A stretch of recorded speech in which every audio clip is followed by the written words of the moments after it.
तपाईँहरूले त्यहाँनिर पढ्न सजिलो हुन्छ भनेर यो आज चाहिँ हामीले चाहिँ यो नो हेलमेट नो राइड भन्ने क्याम्पेन छ कि हाम्रो।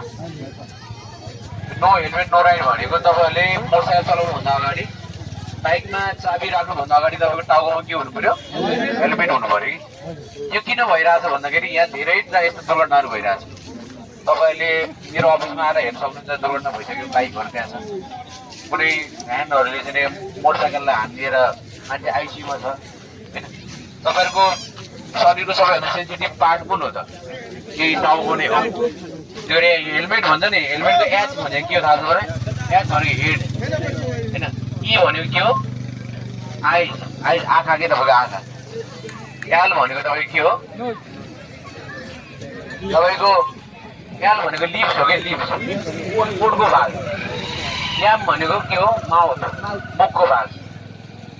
ई भनेको के हो तपाईँको? इयर, कान, कान। टी भनेको के हो तपाईँको? टिथ, दाँत। यो कुराहरूलाई तपाईँहरूको यो हेलमेटले जोगाउने गर्छ।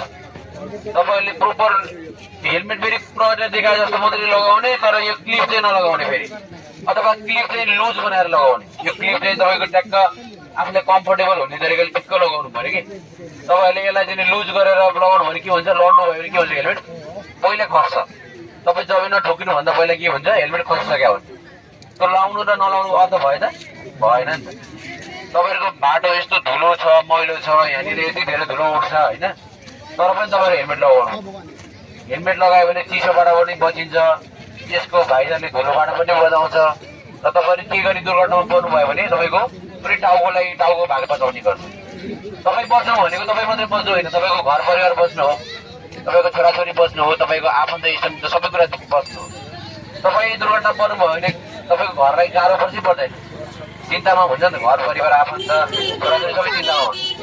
त्यही भएर तपाईँहरू यहाँ नबुझ्ने कोही पनि हुनुहुन्न, सबैजना पढे लेखेको मान्छेहरू हुन्छ। किनभने बुढो भएको मान्छे हुनुहुन्छ, किनभने तपाईँलाई ज्ञान गुण भन्ने कुरा थाहा छ। तपाईँले प्रहरीलाई देखाउनलाई मात्रै हेलमेट लगाउने, अलिक पर गएपछि फेरि लेखाडा झुन्डाएर फेरि हिँड्ने हो, त्यो सिधा छ नि त यहाँ। त्यो खालको कुरा तपाईँले अबदेखि गर्नुभयो। हामीले इलाका प्रहरी कार्यालय पढेर सिकाउनेले अहिले यो operation no helmet no ride चलाइरहेको छ। त्यो भनेको तपाईँको के छ? हेलमेट लगाएर मात्रै के गर्नु पर्यो? राइड गर्नु पर्यो, मोटरसाइकल चलाउनु पर्यो। यो मेरो लागि होला, तपाईँकै लागि हो, तपाईँकै सुरक्षाकै लागि हो। हामीले यो क्याम्पेनहरू ल्याइरहेको छौँ, त्यसमा तपाईँहरू सबैले साथ दिनु भएको छ।